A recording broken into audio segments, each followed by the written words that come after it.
Assalamualaikum warahmatullahi wabarakatuh. Innal hamdalillah nahmaduhu wa nasta'inuhu wa nastaghfiruhu wa na'udzubillahi min shururi anfusina wa min sayyiati a'malina may yahdihillahu fala mudhillalah wa may yudlil fala hadiyalah. Saudara-saudara, alhamdulillahirabbil alamin. Mudah-mudahan kita semua dalam keadaan sehat, sehat jasmani, sehat rohani. Dalam kesempatan yang baik ini saya akan menyampaikan pelaksanaan haji umroh dalam manasik KBHU Al-Mabrur Kabupaten Cilacap di Benteng Vanderwyk, Gombong, hari Sabtu Ahad 11 dan 12 Maret 2023. Baik saudara semuanya, yang pertama adalah pelaksanaan haji tamattu. Jadi jamaah haji Indonesia itu melaksanakan haji tamattu dengan cara yaitu melaksanakan umroh terlebih dahulu, kemudian baru melaksanakan haji. Dalam hal ini yang dilakukan oleh jamaah haji tamattu adalah sebagai berikut. 1. Niat. Niat merupakan kehendak hati untuk melaksanakan suatu, dalam hal ini yaitu berhaji. Jamaah haji dituntut mengikhlaskan hati bahwa berhaji ini dalam rangka taqarrub, mendekatkan diri pada Allah dan untuk mendapatkan ridha Allah Subhanahu wa taala. Karena semua amal itu akan dibalas oleh Allah bergantung pada niatnya. Selanjutnya yang kedua, ihram dari mikot. Sesampai di mikot, yaitu tempat memulainya ibadah haji atau umroh, jamaah haji dengan berpakaian ihram, yaitu 2 lembar kain bagi laki-laki yang digunakan untuk sarung dan selempang, sedangkan untuk wanita dengan pakaian yang menutup aurat, berikhram yaitu masuk ibadah haji atau umroh dengan memelihara diri dari hal-hal yang dilarang karena sedang melaksanakan ibadah umroh atau haji. Larangan-larangan ikhram tidak boleh dilanggar, dan bila terjadi pelanggaran ikhram maka ada sanksi atau hukuman yang telah diatur oleh syariat. Sebelum berikhram, maka ada beberapa hal yang perlu dipersiapkan oleh jamaah, yaitu 1. Mencukur rambut atau bulu di bawah perut dan ketiak. 2. Mandi sunnah ikhram dengan cara sebagaimana mandi besar. Yang ketiga, menyisir dan meminyaki rambut. Yang keempat, memakai wangi-wangian di badan. Yang kelima, memakai pakaian ikhram. Bagi laki-laki menggunakan 2 lembar kain yang tidak berjahit, 1 lembar untuk sarung dan 1 lembar untuk selempang, dan bagi perempuan menutup aurat seluruh tubuhnya kecuali wajah dan telapak tangannya. Ada pun yang berkenaan dengan mikot, yaitu batas waktu atau batas tempat untuk mengawali ibadah haji dan umroh. Batas waktu ibadah haji atau umroh disebut mikot zamani, yaitu dimulai bulan Syawal sampai tanggal 10 Dzulhijjah. Karena itu, ikhram yang dilakukan di luar waktu itu, baik sebelum maupun sudahnya, maka menjadi ikhram umroh. Sedangkan ikhram umroh tidak ada batas waktunya. Sedangkan batas tempat ibadah haji atau umroh disebut mikot makani, adalah batas tempat yang telah ditentukan dari mana seseorang memulai ibadah haji atau umroh dengan berpakaian ikhram. Setiap orang yang melaksanakan haji atau umroh tidak boleh melampaui tempat yang telah ditentukan tersebut dalam keadaan dia belum berikhram, dan bagi melakukannya maka dia harus membayar dam atau kembali ke mikot untuk ikhram. Majelis Tajih telah ditafidkan oleh PP Muhammadiyah memutuskan bahwa Bandara King Abdul Aziz menjadi mikot bagi jamaah haji yang menggunakan pesawat terbang dan langsung menuju ke Mekah. Bagi jamaah haji Indonesia yang berangkatnya gelombang pertama sebelum ke Mekah, terlebih dahulu di Madinah lebih kurang 8 hari, kemudian baru berangkat menuju ke Mekah. Oleh karena itu, mikot ihramnya sebagaimana jamaah dari jurusan Madinah, yaitu bertempat di Bir Ali atau Dzul Hulaifah. Sedangkan bagi jamaah haji Indonesia yang berangkatnya gelombang kedua, maka sesampainya di Bandara King Abdul Aziz, Jeddah akan langsung menuju ke Mekah.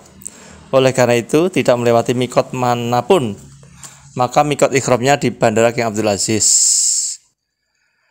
Karena haji tamattu, maka prosesi manasik yang akan dilakukan pertama adalah umroh.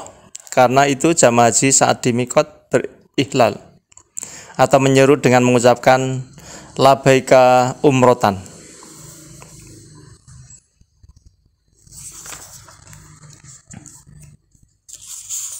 Kemudian yang ketiga, umroh. Setelah jamaah haji mengucapkan labbaika umrotan atau labbaika umroh di mikot, berarti jamaah telah memasuki prosesi manasik umroh.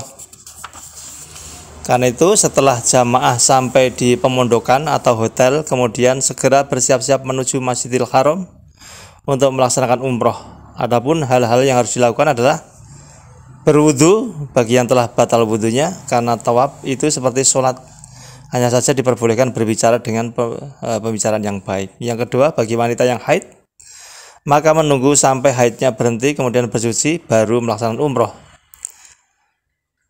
Yang berikutnya, tawaf umroh, yaitu mengelilingi Ka'bah sebanyak 7 putaran dan merupakan rukun umroh. Adapun dalam pelaksanaan tawaf umroh ada beberapa ketentuan, yaitu yang pertama, bagi laki-laki untuk ittiba, yaitu membuka pundak dan lengan kanan serta kain ikhram yang atas atau selendang diposisikan di bawah ketiak kanan. Tawaf dimulai dari rukun Hajar Aswad dan diakhiri juga di Hajar Aswad dengan posisi Ka'bah berada di sebelah kiri. Selanjutnya disunahkan bagi laki-laki untuk ramal atau berlari-lari kecil pada 3 putaran ke-1, 2, dan 3, serta berjalan biasa pada putaran ke-4, 5, 6, dan 7.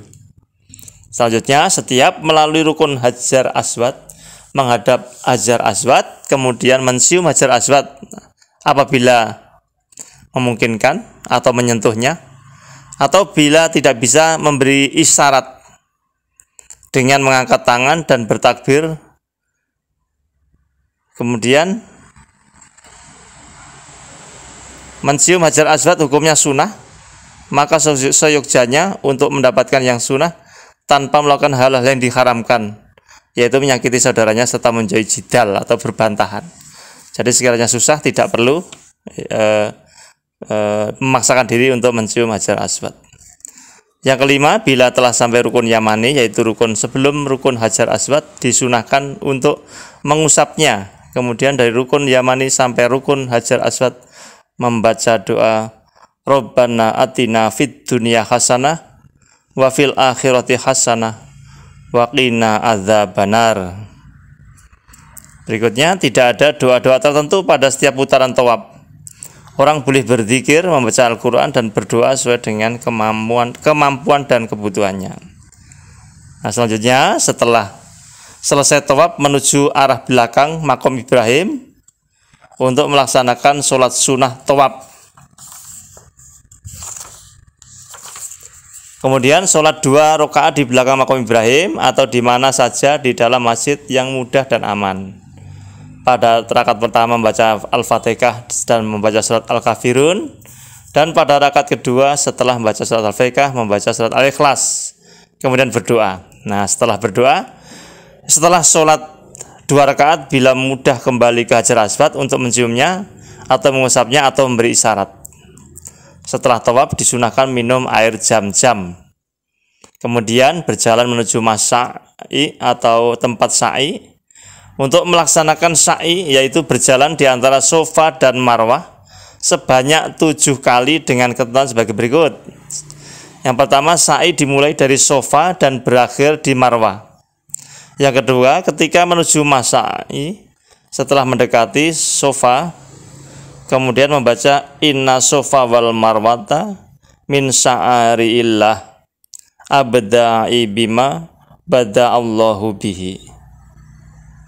Setelah sampai di Bukit Sofa, kemudian menghadap ke arah kiblat atau Ka'bah, lalu sambil mengangkat kedua tangan dan berdoa, Allahu Akbar, la ilaha illallahu wahdahu la syarikalah, al-malikul wallahul hamdu wa huwa ala kulli syai'in qadir, la ilaha illallah wahdah amjaza wa'dah wa nasara 'abdah wa hazamal akhzaba wahdah sebanyak 3 kali. Dapat ditambah atau diselingi doa-doa lain yang dikehendaki. Turun dari sofa menuju Marwah melewati jalur sebelah kanan. Bila telah sampai di tiang atau lampu hijau, bagi laki-laki berlari-lari kecil sampai tiang lampu hijau berikutnya, sedangkan bagi wanita berjalan biasa. Sesampai di atas bukit Marwah, kemudian menghadap ke arah kiblat, mengangkat kedua tangan dan berdoa sebagaimana yang dilakukan di bukit Sofa. Kemudian turun berjalan menuju bukit Sofa. Berikutnya, perjalanan dari Sofa ke Marwah dan dari Marwah ke Sofa masing-masing dihitung sekali, sehingga pelaksanaan sa'i dimulai dari bukit Sofa dan berakhir di bukit Marwah. Tidak ada doa-doa khusus dalam pelaksanaan sa'i kecuali pada poin yang 1 dan 3 di atas. Setelah selesai sa'i, bertahalul dengan mencukur atau memotong rambut. Dengan tahalul ini maka menjadi halal kembali apa-apa yang diharamkan karena ihram umroh. Berikutnya yang keempat, saudaraku, haji. Pada tanggal 8 Dzulhijjah setelah sholat fajar atau subuh, biasanya tanggal 7 Dzulhijjah habis maghrib, jamaah diberangkatkan menuju Mina untuk tarwiyah. Jamaah setelah persiapan ihram, sebagaimana persiapan ihram untuk melaksanakan umroh, berikhram haji dengan mengucapkan labaika hajjan. Berangkat dari hotel menuju ke Mina untuk melaksanakan tarwiyah dan berlakulah larangan-larangan ihram. Di Mina, jamaah melaksanakan sholat dengan dikosor dan dilaksanakan pada waktunya masing-masing tanpa dijamak. Pada tanggal 9 Dzulhijjah atau hari Arafah, setelah matahari terbit, jamaah berangkat menuju ke Arafah untuk melaksanakan wukuf sambil bertalbiyah. Wukuf dilaksanakan dengan 1. Hadir dan tetap di Arafah. Karena wukuf di Arafah merupakan rukun haji yang utama dan tidak dapat diwakilkan. Yang kedua, mendengarkan khutbah wukuf menjelang sholat duhur yang disampaikan oleh imam yang telah ditentukan. Yang ketiga, melaksanakan sholat duhur dan asar dengan dijamak takdim dan qosor. Yang keempat, jamaah tetap berada di Arafah dan tidak keluar dari Arafah sembari memperbanyak zikir dan doa sampai matahari tenggelam. Selanjutnya, setelah matahari tenggelam, jamaah berangkat ke Musdalifah untuk mabit atau bermalam sambil memperbanyak bacaan talbiyah. Adapun yang dilakukan saat di Musdalifah yaitu pertama, sholat maghrib dan isya dengan dijamak takhir dan qosor. Berikutnya, mencari kerikil untuk lontar jumroh di Mina, memperbanyak membaca talbiyah, zikir dan berdoa, beristirahat sampai fajar, dan tidak mengapa bila sebelum fajar karena hajat harus berangkat ke Mina. Selanjutnya, pada tanggal 10 Dzulhijjah setelah mabit di Musdalifah, bila memungkinkan setelah sholat subuh berangkat menuju ke Mina untuk lontar jumroh dan mabit dengan tetap membaca talbiyah, bukan takbir. Karena takbir disunahkan dibaca setelah lontar jumroh, akobah dan tahallul awal. Nah, bila mudah dan memungkinkan, setelah suruk atau melontar jumroh akobah sebanyak 7 butir kerikil dengan bertakbir pada setiap lontaran dan berdoa, Allahumma ja'alhu hajjam mabrura wa dzamba maghfura. Ya Allah, jadikan ini haji yang mabrur dan dosa yang diampuni. Setelah selesai melontar berdoa dengan menghadap ke arah kiblat dengan mengangkat tangan. Setelah lontar jumrah, akobah talbiyah dihentikan dan digantikan dengan bertakbir atau Allahu Akbar atau takbiran. Setelah lontar jumrah, akobah kemudian mencukur atau memotong rambut bertahalul, yang berarti telah halal kembali apa-apa yang diharamkan karena ihram terkecuali berkumpul suami istri. Tahallul ini disebut dengan tahallul awal. Bila mudah, selanjutnya berangkat ke Mekah atau Masjidil Haram untuk melakukan tawaf ifadah yang merupakan salah satu rukun haji. Sebagai salah satu rukun haji, maka apabila karena suatu hal tawaf ifadah tidak dilaksanakan, maka hajinya tidak sah atau batal. Beberapa hal dalam pelaksanaan tawaf ifadah. Bagi wanita yang haid, menunggu sampai suci untuk melaksanakan tawaf ifadah. Namun bila tidak ada waktu lagi untuk menunggu karena segera harus pulang ke tanah air, maka karena adanya hajat yang mendesak yang menempati kondisi darurat, wanita yang haid tetap melaksanakan tawaf ifadah walaupun sedang haid dan tidak meninggalkan tawaf ifadah, karena tawaf ifadah itu rukun dan haji menjadi batal dan tidak sah tanpa tawaf ifadah. Nah, tawaf ifadah pelaksananya sama dengan tawaf umroh, yaitu tawaf, salat sunnah tawaf, dan sa'i. Namun bagi yang melaksanakan haji ifrad atau haji qiron, apabila pada waktu tawaf kudum telah melaksanakan sa'i, maka pada waktu pelaksanaan tawaf ifadah tidak perlu lagi sa'i.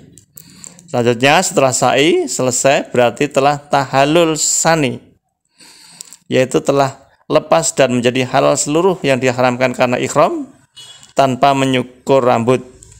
Tidak mengapa tawaf ifadah dilaksanakan setelah kembali ke Mekah dari Mina. Setelah selesai tawaf ifadah, kemudian kembali ke Mina untuk mabit sampai tanggal 12 Dzulhijjah bagi yang nafar awal atau tanggal 13 Dzulhijjah bagi yang nafar sani.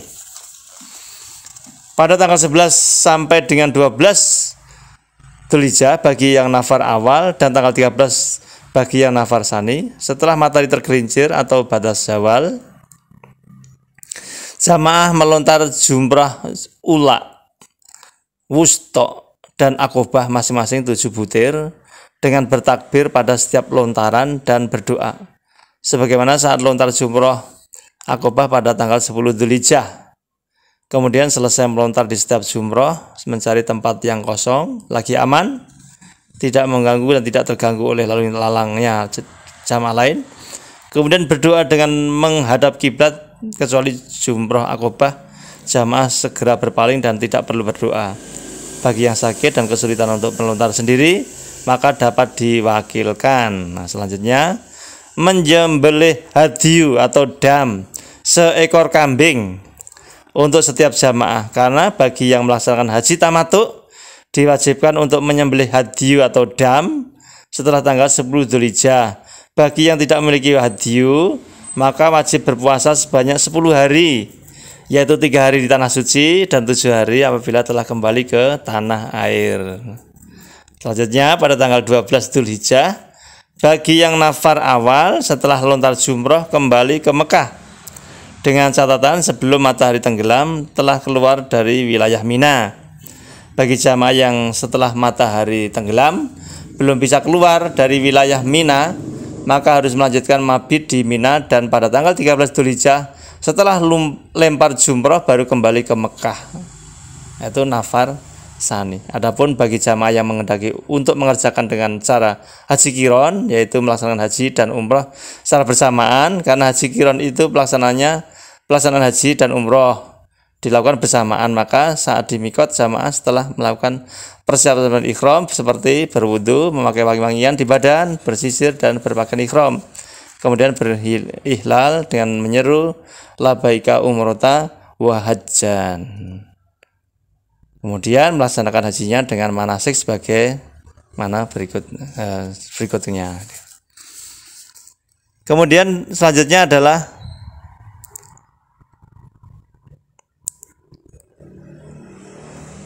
tawaf wada. Tawaf wada adalah tawaf yang dikerjakan oleh orang yang akan meninggalkan kota Mekah untuk kembali ke tanah air atau ke Madinah. Pelaksananya sama dengan tawaf umroh, tetapi tanpa sa'i dan dilakukan dengan memakai pakaian biasa. Bagi wanita yang sedang haid diberikan rukhsah atau keringanan untuk tidak mengerjakan tawaf wada dan tidak ada sanksi atau hukumannya. Demikian saudaraku semuanya, manasik haji yang telah dilaksanakan di Benteng Van der Wijk Gombong bersamaan calon jamaah haji Al-Mabrur Kabupaten Cilacap. Mudah-mudahan bermanfaat dan tetap semangat. Assalamualaikum warahmatullahi wabarakatuh.